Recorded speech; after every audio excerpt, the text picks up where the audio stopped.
बहुत सारे भाइयों के मैसेज आ रहे थे कि यार हमें कैसे पता चलेगा कौन कौन से प्रोफेशन के लिए आइल्स लाजमी हो गया अभी।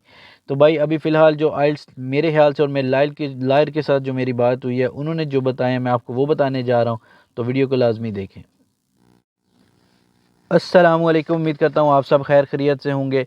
आज एक और नई इन्फॉर्मेटिव वीडियो के साथ हाज़िर हूँ। आज हम बात करने जा रहे हैं माल्टा के वर्क वीज़ा जो लेके सब लोग परेशान हैं कि आइल्स किसके लिए रिक्वायर्ड है। सही है, बहुत सारे भाइयों ने मैसेज किया कि मेरा ये प्रोफेशन है तो मुझे भी चाहिए।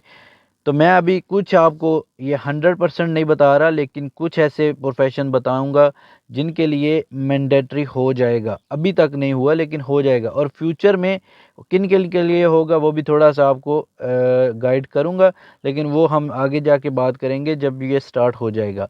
फ़िलहाल हम बात करेंगे जो इम्पोर्टेंट हैं उनके लिए। सबसे पहले याद रखें जो लिखा हुआ है चेकलिस्ट में, पॉइंट नंबर 12, अगर आपने अभी तक डाउनलोड नहीं की तो डाउनलोड कर लें। लिखा हुआ है कि possession of skill qualification if employment so required, मतलब कि अगर एम्प्लॉयमेंट को भी रिक्वायर्ड है तो आइल्स लेवल चाहिए। लेवल कितना है? 3। ओके। अब इसकी कौन कौन सी काइंड्स हैं जिनको आपको प्रोवाइड करना पड़ेगा, ये सब के लिए नहीं है, यह बात याद रखें कि सब के लिए नहीं है। कुछ स्पेसिफिक कैटेगरी प्रोफेशंस हैं जिनके लिए रिक्वायर्ड होगा। अब इनमें कौन कौन सी रिक्वायरमेंट होंगी वो बताने से पहले, अगर अभी तक आपने चैनल को सब्सक्राइब नहीं किया तो काइंडली चैनल को सब्सक्राइब कर लें, ताकि वीडियो अब तक कोई भी जो है वो मिस ना हो, अब तक बर वक्त पहुँचती रहे। अब बात करते हैं कि कौन कौन से जो प्रोफेशन ऐसे हैं जिनके लिए ये इम्पोर्टेंट हो सकता है आइल्स का लेवल। देखें, क्योंकि आप जब जा रहे हैं, आपको अगर इंग्लिश नहीं आती, आप वहाँ पे कम्युनिकेट कैसे करेंगे।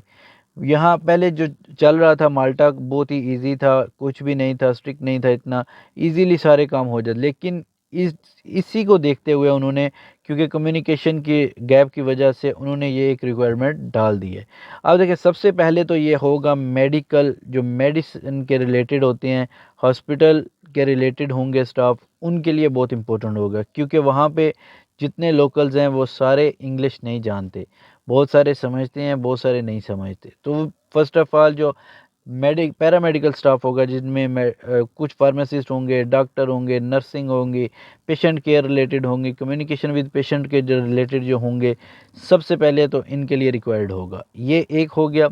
अब आ जाते हैं सेकंड नंबर पे। देखें, ये एक और कैटेगरीज मैं आपको ऐसी बता रहा हूँ जो 100% नहीं है, लेकिन मोस्ट प्रोबेबली इन पे लागू हो जाएगा। इसके बाद होगा इंजीनियरिंग। इंजीनियरिंग में कौन कौन से आते हैं? इसमें टेक्निकल प्रोफेशंसी आती है, प्रोजेक्ट मैनेजमेंट आता है, एनालिटिक्स स्किल्स आते हैं, और इस तरह के जितने भी आते हैं इंजीनियर की अच्छी पोस्ट में, क्योंकि उनको डायरेक्ट होना पड़ेगा माल्टीज़ जो अच्छी पोस्टों पे हैं, उनके साथ उनका कम्युनिकेशन होगा।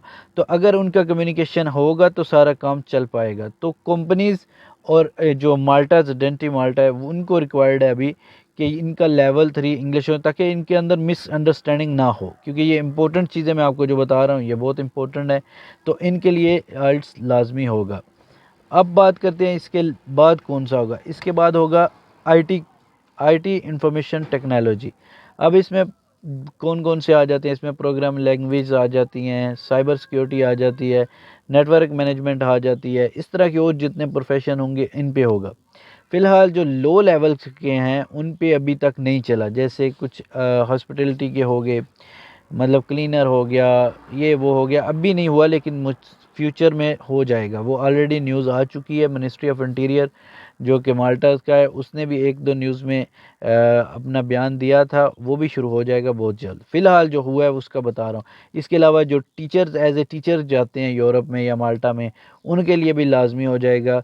उसमें क्लासरूम का टीचर जो होता है, या फिर लेसन प्लानिंग जो करने वाले होते हैं, कम्युनिकेट विद इंटीरियर जो होते हैं, सारी चीज़ें उनके साथ, इनको लाजमी हो जाएगा, क्योंकि टीचर्स जाएंगे तो माल्टीज जो लोकल हैं वहाँ के, उनको उनके साथ कम्युनिकेट इंग्लिश में करना पड़ता है। तो इनके लिए हर टीचर्स तो वैसे ही क्लियर कर लेंगे, सारे क्लियर कर लेंगे, लेकिन आपको परेशान होने की ज़रूरत नहीं है, क्योंकि फ़िलहाल आपके लिए नहीं है। अगर आप जा रहे हैं लो कैटेगरीज़ में, लो प्रोफेशन में, तो आपको परेशान होने की बिल्कुल भी ज़रूरत नहीं है। इसके बाद आ जाएगा लीगल एडवाइज़र, क्योंकि बहुत सारे हमारे यहाँ से लीगल एडवाइज़र भी जाते हैं, जैसे कुछ एडवोकेट्स हो गए, या फिर दूसरे कुछ मामला जो चेक करते हैं उनके लिए भी लाजमी हो जाएगा, क्योंकि वहाँ पे कम्युनिकेट करने के लिए इंग्लिश लाजमी हो जाएगी।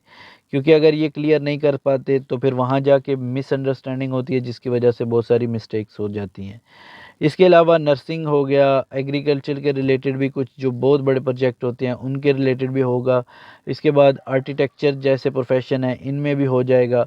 और भी कुछ प्रोफेशन ऐसे हैं जिनके लिए अभी फ़िलहाल स्टार्ट हो जाएगा। लेकिन बहुत सारे भाई पूछते हैं कि मेरा ड्राइवर का है तो मुझे भी करना है। नहीं भाई, आपको नहीं करना। अगर क्लीनर है तो नहीं करना, लेकिन फ्यूचर में आपके लिए स्टार्ट हो जाएगा। फ्यूचर में कैसे स्टार्ट होगा? मिनिस्ट्री ऑफ इंटीरियर है जो माल्टा का, उसने एक दो अपने बयान दिए हैं कि ये 2024 में स्टार्ट हो जाएगा। तो जब ये स्टार्ट हो जाएगा फिर I think almost all profession पे लागू हो जाएगा। फ़िलहाल जो स्टार्ट हुआ है वो लाइक ऐसे है कि अगर एम्प्लॉयमेंट को रिक्वायर्ड है तो फिर आपको सबमिट करना पड़ेगा, और या फिर ये न्यू रूल जब लागू होगा तो पता चलेगा। अभी तक फ़िलहाल कल की जो एक एप्लीकेशन सबमिशन थी उसमें तो नहीं हुआ। तो बाकी ये सारी चीज़ें मैंने आपको गाइड कर दी हैं जो इम्पोर्टेंट थी मेरे ख़्याल से, और मेरे जो लायर हैं वहाँ उनके साथ मैंने डिस्कस किया है, तो उन्होंने यही प्रोफेशन बताए हैं जो मैंने आपके साथ शेयर किए हैं। तो ये थी आज की वीडियो इम्पोर्टेंट। उम्मीद करता हूँ वीडियो आपको पसंद आई होगी। वीडियो पसंद आई है लाइक और शेयर सब्सक्राइब कर दें। तो मिलते हैं एक नए वीडियो के साथ, तब तक के लिए अल्लाह हाफिज़।